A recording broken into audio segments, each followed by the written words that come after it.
Class 11th, welcome back to my YouTube channel Priya Kosha #ICAN। तो class 11th आज खत्म करेंगे आपका अकाउंटिंग इक्वेशन का चैप्टर। फुल एंड फ्लेज क्वेश्चंस उसके सारे कंप्लीट करेंगे और आपको बता दूं कि आज का जो हमारा सेशन है वो आपके 11th क्लास का सबसे सबसे सबसे इंपॉर्टेंट सेशन रहेगा, क्योंकि आज हम पढ़ेंगे rules of debit and credit. So let's start. Rules of debit and credit, ठीक है। तो सबसे पहले आपको ये याद रखना है कि हम 5 पार्ट्स में अपने अकाउंट्स को डिवाइड करते हैं। कितने पार्ट्स में डिवाइड करते हैं अकाउंट्स को? 5 पार्ट्स में। ओके, 5 पार्ट्स में हम हमारे अकाउंट्स को डिवाइड करेंगे।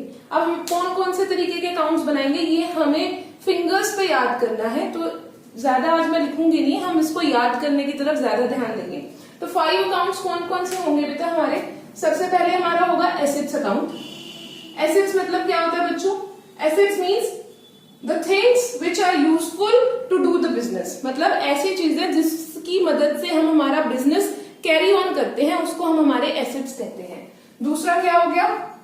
दूसरा कौन से तरीके के अकाउंट होते हैं? एक्सपेंसेस। एक्सपेंसेस मतलब खर्चे वाले अकाउंट। एक्सपेंसेस मतलब खर्चे वाले अकाउंट, ठीक है। और जल्दी से जो चैनल पे नए आए हैं वो चैनल को सब्सक्राइब कर दें, बेल आइकन दबा लें, ताकि जब भी मेरी कोई न्यू वीडियो आए और हम न्यू चैप्टर डिस्कस करें तो वो इंपॉर्टेंट इन्फॉर्मेशन आप तक पहुंच सके, ठीक है। थर्ड हमारा कौन सा अकाउंट होता है? Third type of account is assets, expenses, then we should go to liabilities. Liabilities, okay, liabilities. Fourth type of account is, ये आपको याद करने, ये आपको बाय हार्ट याद होने चाहिए कि सोते सोते भी कोई पूछे तो आप बता दो कि कितने तरीके के अकाउंट्स क्लासिफाई करने हैं हमने? 5। ओके, फोर्थ इज कैपिटल, और फिफ्थ और लास्ट हम हमारा अकाउंट रखेंगे, फिफ्थ और लास्ट हम हमारा अकाउंट रखेंगे इनकम या फिर गेन्स। इनकम और गेन्स, इनकम और गेन्स। ओके किड्स, तो आप फटाफट समझते हैं कि हमने अकाउंट्स क्लासिफाई क्यों किए हैं। तो सबसे पहले मैंने आपसे कहा एसेट्स अकाउंट, फिर हो गया एक्सपेंसेस जो खर्चे होते हैं, लायबिलिटीज जो बिजनेस में बोझ होता है, कैपिटल जो बिजनेस में इंट्रोड्यूस किया गया है बाय ओनर, और इनकम जो प्रॉफिट हो रहा है या जो इनकम हो रही है हमें किससे? बिजनेस करने से। अब बेटा हमें इसको कैसे याद करना है? हमें इसको बांटना है rules of debit and credit के अकॉर्डिंग। आज हमें इससे क्या सीखना है? Rules of debit and credit. Okay, rules of debit और क्रेडिट हमें सीखने हैं। सबसे मेन बात हमें जो याद रखनी है बेटा कि कुछ चीजें डेबिट करने से इंक्रीज होती हैं और कुछ चीजें डेबिट करने से डिक्रीज होती हैं। क्या बोला? कुछ चीजें, कुछ अकाउंट्स डेबिट करने से इंक्रीज होते हैं और कुछ अकाउंट्स डेबिट करने से डिक्रीज होते हैं। कौन कौन से डेबिट करने से इंक्रीज होंगे?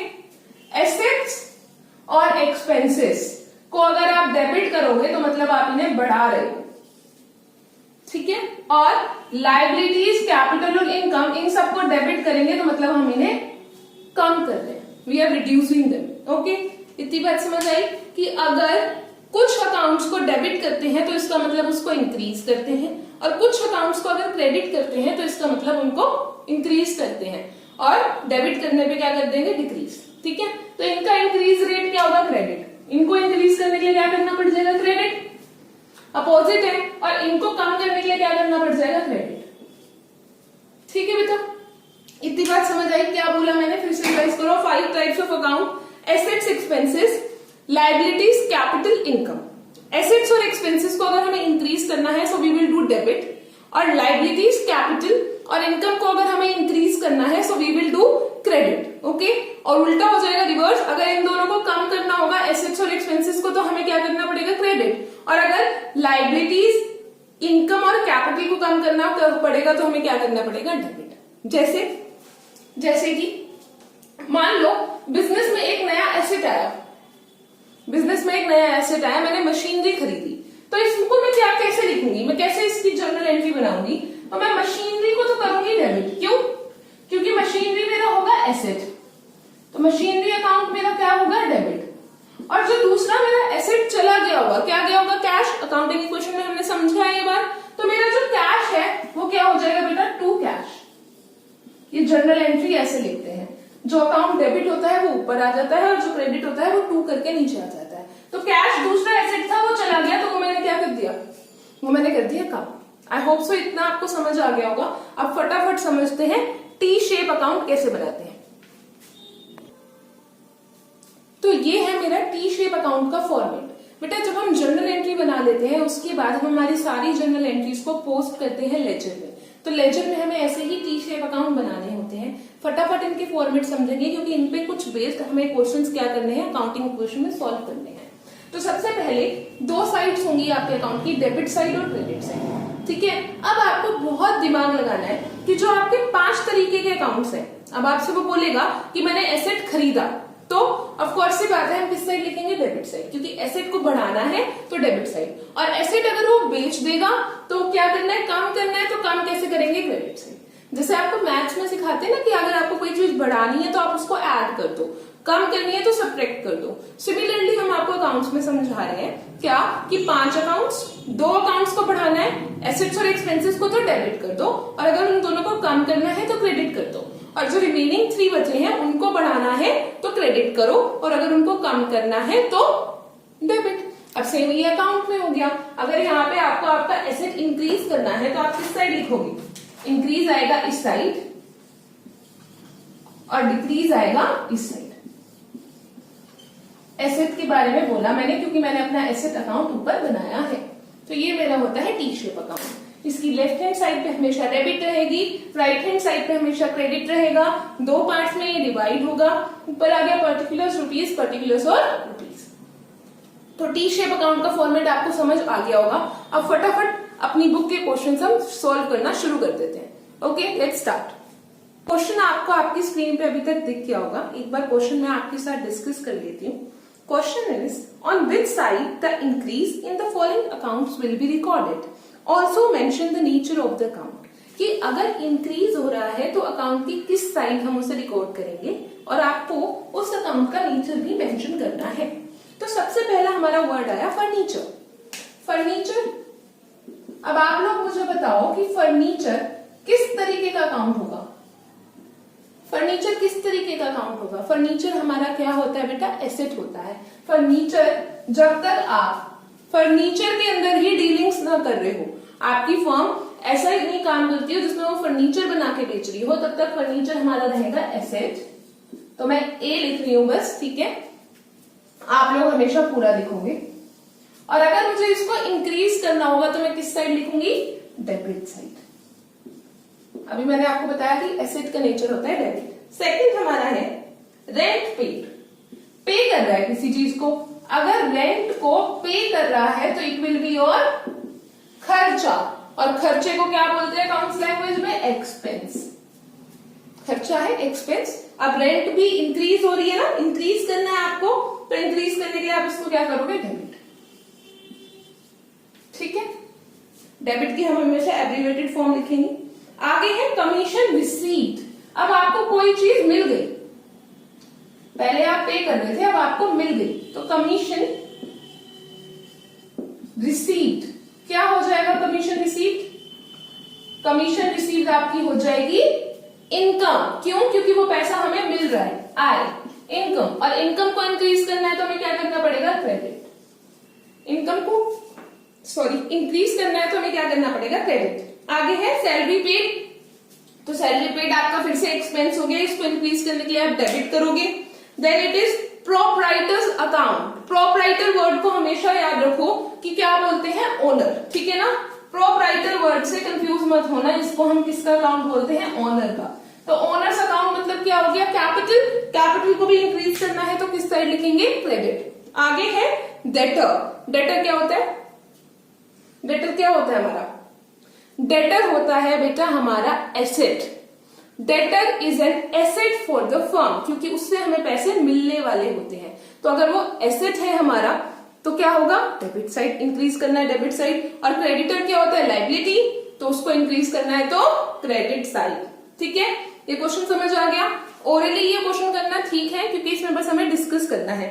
सेकंड क्वेश्चन ये है, on which side the decrease. अभी क्या किया था, इंक्रीज, अब क्या करेंगे, decrease. Decrease in the following accounts will be recorded. Also mention the nature of the account. ठीक है। सबसे पहले है कैश, पैसा।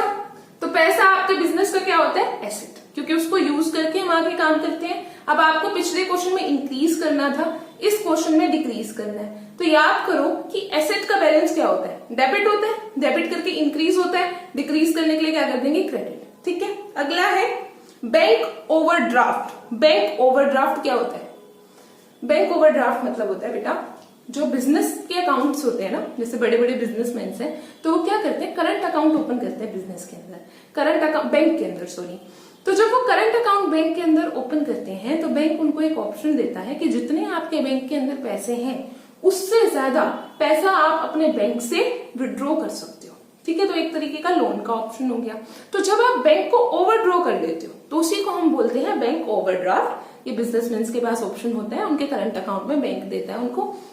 तो ये आपकी एक तरीके की क्या होती है? बिजनेस की लायबिलिटी होती है। अब आपको इसको डिक्रीज करना है, तो बैंक ओवरड्राफ्ट को डिक्रीज करने के लिए क्या करोगे? बैंक ओवरड्राफ्ट लायबिलिटी, लायबिलिटी का बैलेंस क्रेडिट, क्रेडिट करने पे क्या होता है? इंक्रीज। हमें क्या करना है? डिक्रीज। तो क्या करेंगे? डेबिट। ठीक है। अगला क्या है? Rent paid. अभी हमने ऊपर पढ़ा था कि रेंट पेड क्या होता है? एक्सपेंस। देखो यहाँ पे रेंट पेड क्या था? एक्सपेंस था। डेबिट किया था, क्यों? क्योंकि इंक्रीज किया था। अगर आपको पूछ रहे हैं कि कम कैसे करेंगे, तो कम करने के लिए क्या कर देंगे? इसको हम क्रेडिट। कम करने के लिए क्या कर देंगे? क्रेडिट। अगला क्वेश्चन क्या है? Outstanding rent. मैंने आपको पहले भी बताया है ये बात 11th क्लास। जब तक वो रेंट है, ठीक है, कि रेंट पे किया या रेंट आपको किसी से रिसीव हुआ, अगर रेंट पे किया तो एक्सपेंस, रेंट रिसीव हुआ तो इनकम। पर जैसे ही उसके साथ कोई एडजेक्टिव लग गया, जैसे आउटस्टैंडिंग रेंट, ठीक है, तो वो क्या बन जाएगा?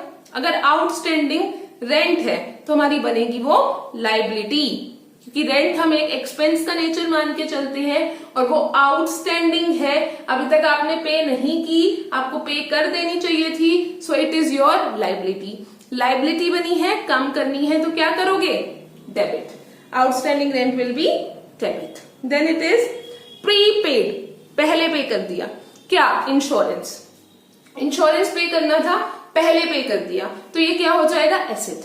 अगर कोई खर्चा टाइम से पहले कर दोगे तो वो एसेट प्रीपेड, और कोई खर्चा टाइम जिस टाइम पे होना चाहिए था उस टाइम पे नहीं किया, आउटस्टैंडिंग, तो लायबिलिटी।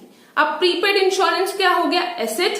कम करना है, बढ़ाना होता तो डेबिट करते, कम करना है तो क्या कर देंगे? क्रेडिट। तो प्रीपेड इंश्योरेंस क्या हो जाएगा? क्रेडिट।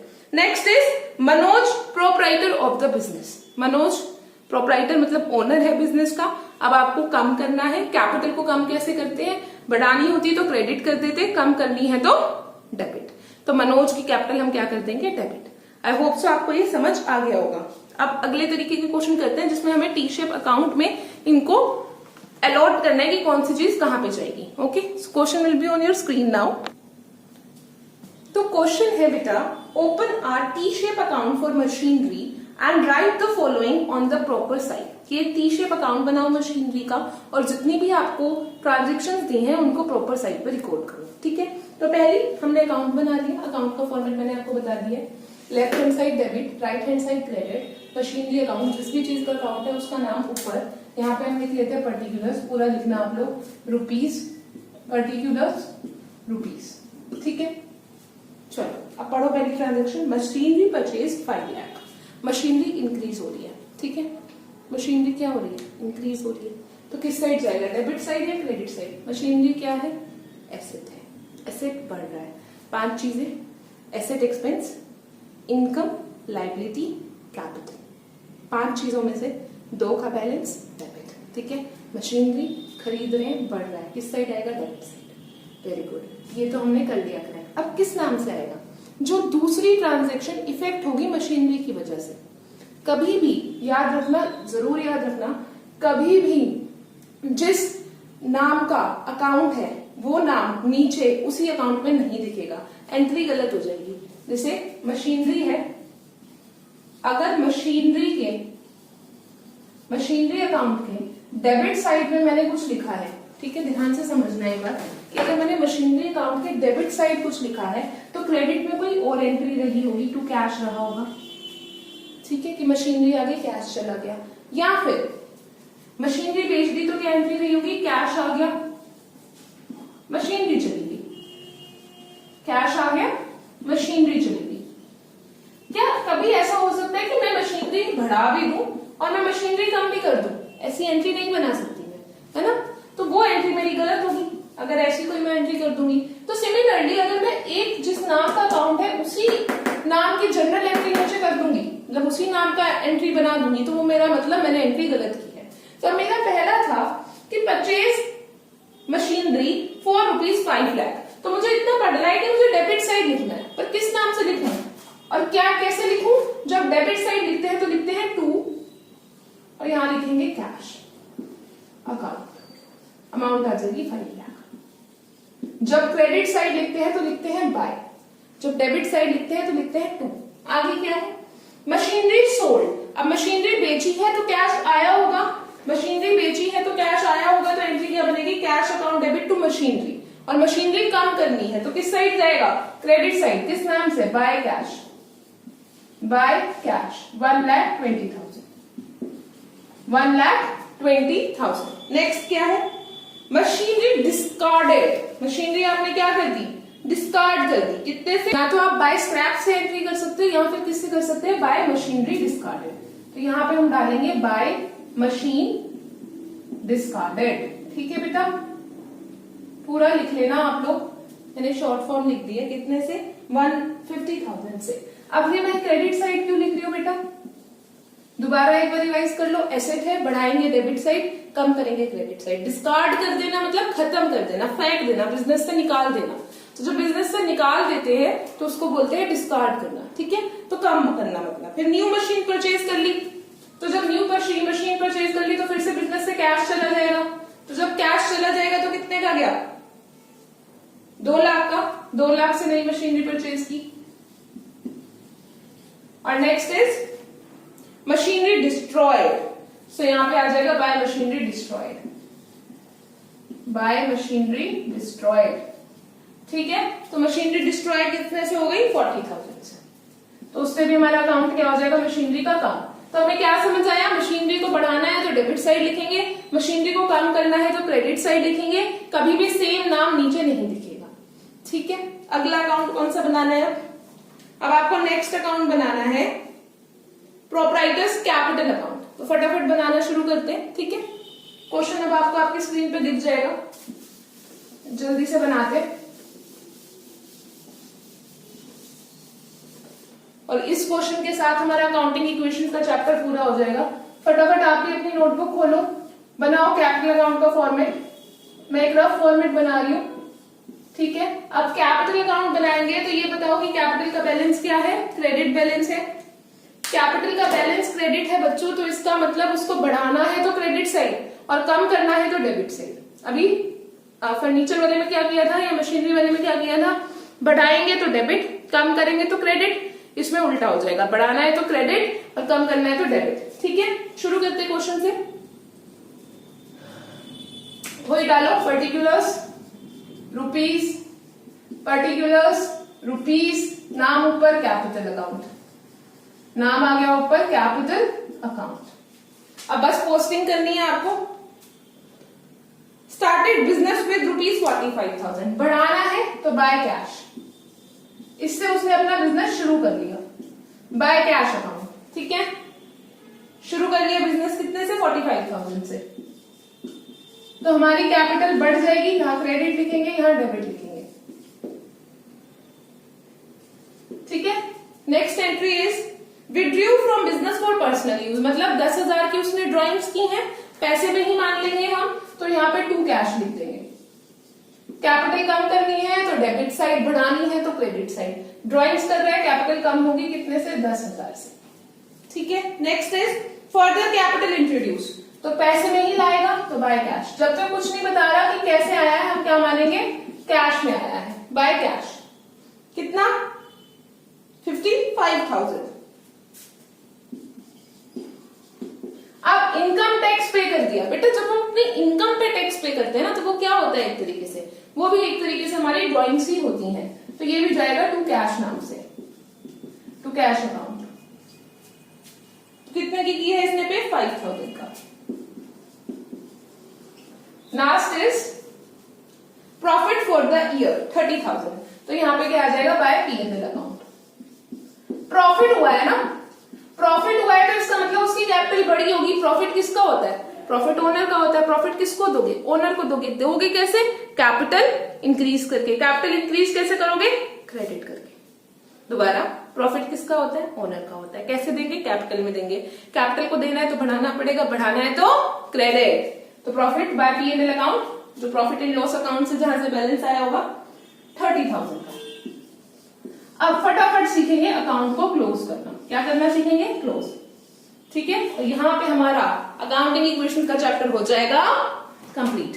अब बेटा अकाउंट क्लोज कैसे करते हैं, ये देखो, जिस अकाउंट का जो नेचर होता है उसके अपोजिट साइड उसका बैलेंस हम कैरी करते हैं, कैरी डाउन करते हैं। ठीक है, तो हमारा कैपिटल का नेचर क्या होता है, क्रेडिट नेचर, मतलब जिस चीज से वो बढ़े। ठीक है, क्रेडिट नेचर होता है। तो जब क्रेडिट नेचर होता है तो यहां पे आएगा टू बैलेंस, कैरी डाउन। इसका मतलब कि ऑफकोर्स की बात है कि कैपिटल का जो क्रेडिट साइड है वो ज्यादा होगा यहाँ पे।